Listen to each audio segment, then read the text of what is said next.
So I speak Spanish and French, Spanish and Portuguese, and a little bit of French, so you're going to have to bear with me here. I would like to first thank Dr. Gladys Francis for the invitation to come here. It's definitely my pleasure being on campus and experiencing yet again another one of Gladys's incredible collection of minds, of bodies, of spirits. So I'm very excited to be at this conference. I'm the Dean of the School of Languages, Cultures, and World Affairs at the College of Charleston. And those of you who know a little bit about the school, we teach roughly 15, 16 languages. We do have a section of Francophonie, and I'm hopeful that when the department chair has a call for conferences, that I hope to see some of you there.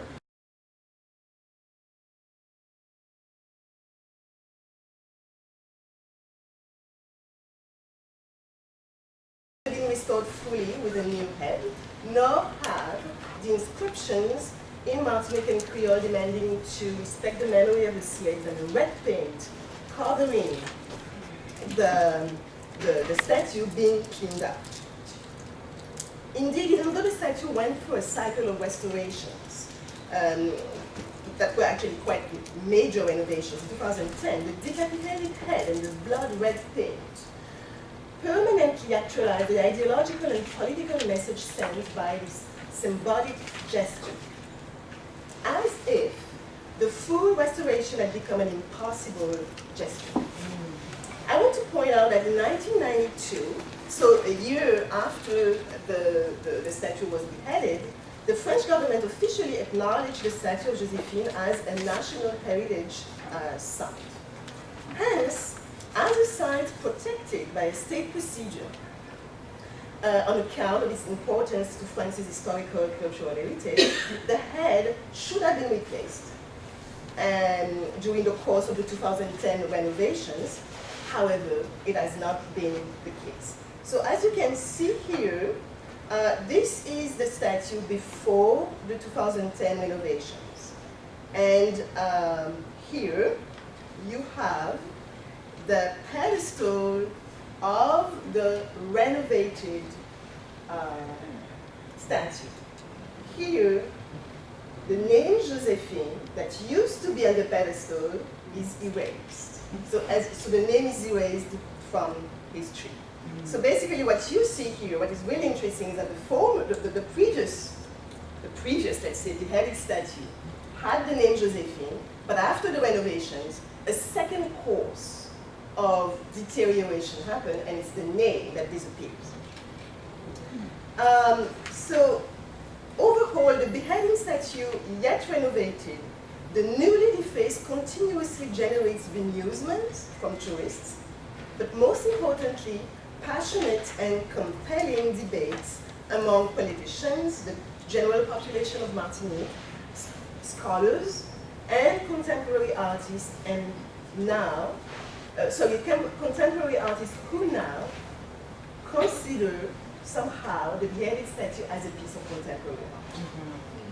And this is precisely within the wide spectrum of art, and specifically the performing arts, that I want to locate my critical analysis today.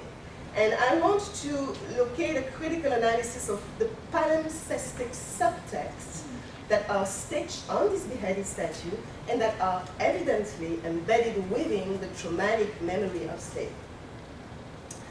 So leaving behind the identity of the offenders, what really matters to me is how the beheaded statue triggers daring speeches, body acts, performative actions, through which anonymous and visible bodies lay claim to the statue on a public square surrounding it, and reconfigure them as disruptive platforms for acts of memory. So why was the statue beheaded? While some see Josephine as the pride of the islands and as the empress of the French, or praise her passion for botany, for example, others remain vehemently critical and associate her solely in a role, allegedly role in the reinstatement of slavery in 1802. So, however, no historical text has proven that Napoleon reestablished slavery in the colonies under the pressure of Josephine, who would have wished to maintain the slave system and thus preserve the economy power of generations of white colonists to which she herself belonged, since her parents were slave owners. Nevertheless, Josephine is caught, so to speak, in the quarrel between official history and the tormented chronology of silenced history, and she has therefore been beheaded both by history, but also by a locally produced history. So since September 1991, the beheaded statue is doomed to be symbolically reappropriated by the conflicted memory of slavery, and each new reconfiguration offers a significant matter for reflection. To November 18, 2012, French visual and performance artist Sarah Trouche was invited to participate in the second edition of the Martinique People Art Fair that was held at the Hotel L'Impératrice in Fort-de-France. So this is the hotel here. And the hotel is located across the park of La Savelle and faces the beheaded statue. On November 17th, in a revealing performance, Sarah Trouche, a naked body covered with roucou oil, walked from L'Impératrice to the beheaded statue, and she flogged the statue 33 times.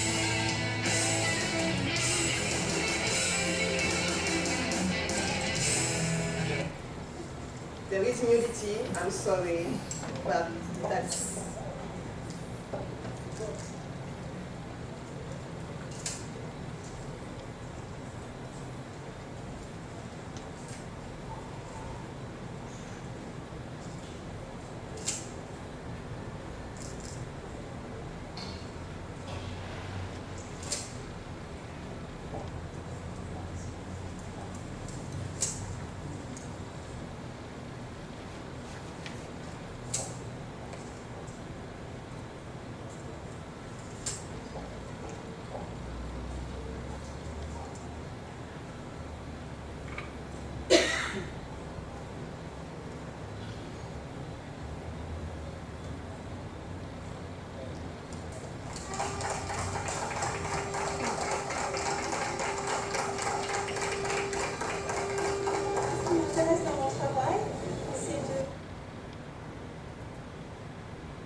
So, of course, as you can imagine, Trouche's performance generated a great deal of controversy. So from those who were shocked by the nudity, for example, the video was removed from YouTube 2 days after the performance because, I quote, its content violated YouTube's terms of service. Subsequently, the video was again made accessible and you can have access to it. On the other hand, those who appreciated the performance welcomed it as a timely act of memory about a disputed Martinican social terrain. Evidently, embedded in the intertwining of arts and politics, various layers of subjectivities overlap as both Trouche and the viewers of the performance take pictures, clap, laugh, and so on and so forth. So overlap as both Sarah Trouche and the viewers of the performance interact. Through the artistic reappropriation of the politically motivated beheading, Trouche unsettles a commonality, dislocates French and Martinican social discourses about Josephine, and sensitizes Martinican people about new tactics of understanding, rejecting, problematizing, and cohabiting with Josephine's statue. On the other hand, the viewer's subjectivities must process the immediacy of Trouche's performance and critically dialogue with her desire to shift the customary vision of Josephine in Fort-de-France and transform the apparent stability and quietness around the public square where the statue is located. So when Trouche declares, so that's what she says right at the very end of the video, that a performance must trigger a reconstruction. She seeks, as a French woman who had never visited Martinique prior to the performance, who didn't even know anything about the controversy around Josephine, she said that she seeks to share a sense of common history with the Martinican community. The roucou oil used, as you may know, by indigenous Caribbean populations for body paintings and different stuff, is astutely recuperated by Trouche to creatively juxtapose the African and the indigenous Caribbean experiences of engineered extermination, bloodshed, suffering, survival, and resistance during the post-Columbian conquest, the Middle Passage, and also on the plantation. Responding to the harsh criticism accusing Sarah Trouche of exhibitionism and opportunism, Martinican artist Abda Faye, co-organizer of the Martinican Pole Art Fair, stated, I quote, that Trouche is a politically conscious artist, not an exhibitionist, and that the body, used as a tool, is a brush creating visual art and raising questions. So dissecting the oppositional corporeality through which Sarah Trouche creates a counter-monument, I call it a counter-monument, on November 17, 2012, Serge Chalon, who was, or is, I'm not sure, president of the Comité Devoir de Mémoire, Martinique, sent to the media covering the event the quote that you have here, and that was an unpublished, spontaneous, and incisive reaction to Trouche's performance. In an email correspondence with me, Trouche explained to me that her body is a political and sociological transmitter, and that the nudity allows her to offer everything, to be totally in conversation and in close contact with the problems that she tackles, and also the communities that are deeply involved in those socio-political tensions. So she chose, as she also told me, performing arts because she's deeply involved in this, she's drawn, to the freedom that performative art, allows her to, and also the immediate reaction and confrontation and a capacity to be face to face with the audience. So by refusing to wear clothing or any kind of accessory costumes, her nudity also allows her to be in total sincerity with her actions and to be a small history within a big history. So during the Q&A, if you want, I can explain more about how she prepared herself for the performance, how she actually questioned Martinican people before. So I can develop that. I don't have time to do it right now. So the questions of beauty, aesthetic regularity, and the supposed normality of the frameworks that should support the production and exhibition of art are obviously at the core of Trouche's performance, since it does not exclude any possibility and dislocates borders, logic, and the purity of forms. And as an artistic intervention that rewrites a social text from a disputed socio-historical context, Trouche's political opposition and eccentric corporeality reminds us that there is something uncanny about the presence of the beheaded statue of Joséphine for the France. So following the 1991 perpetrators, so the first one who beheaded the statue, as well as the subsequent architects, the configuration of the statue of Joséphine, Trouche used her body as a canvas on which several complex layers of agency are stitched. Trouche's naked, Ruku-painted body is a poetics of entangled and polysemic bodies that enters into a dialogue with Joséphine's body and several other historical modalities. Indeed, beyond Trouche's nudity, one might also visualize Joséphine's body being unclothed and deposed from her highness in order to be symbolically flogged like the slaves. We can do that. Trouche's body also enters in dialogue with Glisson, who in his conceptualization of the transatlantic slave trade and subsequent migrations throughout the Atlantic Ocean, sees the dispossessed, dehumanized African slave as a naked migrant, as opposed to the overarmed and family migrants who came with pots, pans, photographs, everything. But similarly, Trouche also interacts with Derek Walcott's now very well-known poetic reconfiguration of the Middle Passage, where the ocean, I quote, keeps turning blank pages looking for history. and where the drowned women and men with eyes as heavy as anchors sank without tongues, end of quote. So you may wonder if Sarah Trouche stopped flogging the statue. No, she did not. Here is another performance that she did in Paris in 2014, and that was done at the Platform Gallery, that's a visual and contemporary art gallery in the 20th district.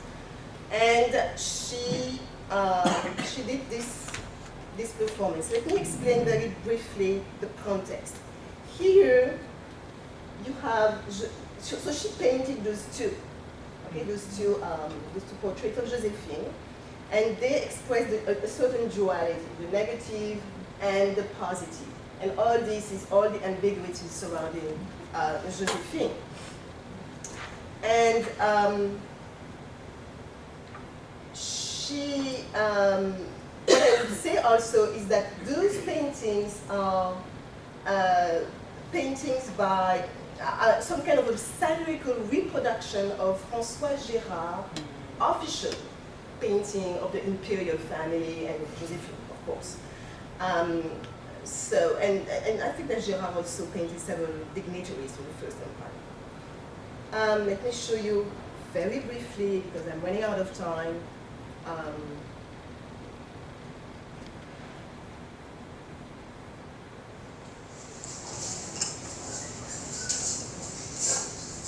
So she's going to cover her body with this white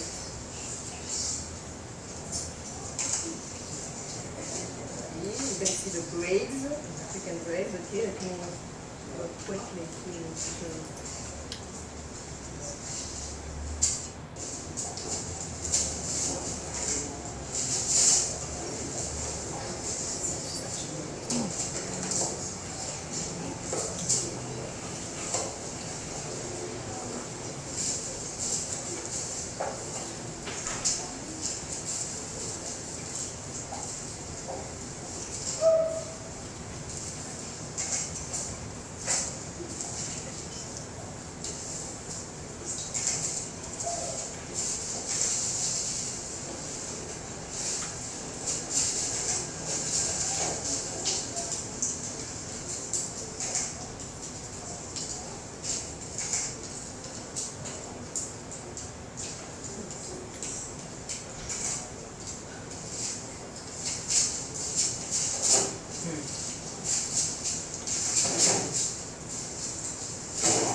Her body as a polysemic canvas and a living sculpture, and her braided hair as the whip. So now there's no whip, so her hair is the whip, with braided hair. Rouge does three things here. She flogs the ambiguities and social tensions and political contradictions that Josephine and her beheaded statue expose. Two, okay, I'm going to stop here. Two, she flogs and destroys her own artwork, and subsequently embodies, with the red paint dripping all over her body, the translation of the trauma of slavery with all its temporal thickness. Three, she desacralizes plastic art, and by the same token, official male institutionalized portrait painting dynamics of royal families. And by doing so, she advocates probably for the immediacy and vitality of performing arts and its strong capacity to disrupt historical hegemony, dislocate tensions, interrogate tormented histories. So in sum, her performance destroys plastic art and replaces it with a political, spontaneous, ephemeral action. So with all those various intertwined layers of actions, she articulates a vicarious and virtual experience of the trauma of slavery and carves out a meaningful ideological theater to fill in the holes of an erased memory. So this is where the conceptual framework of palimpsestic memory proposed by Maxime Silverman catches my intention. By way of a conclusion, I propose to return to the conceptual framework that is embedded in my title here.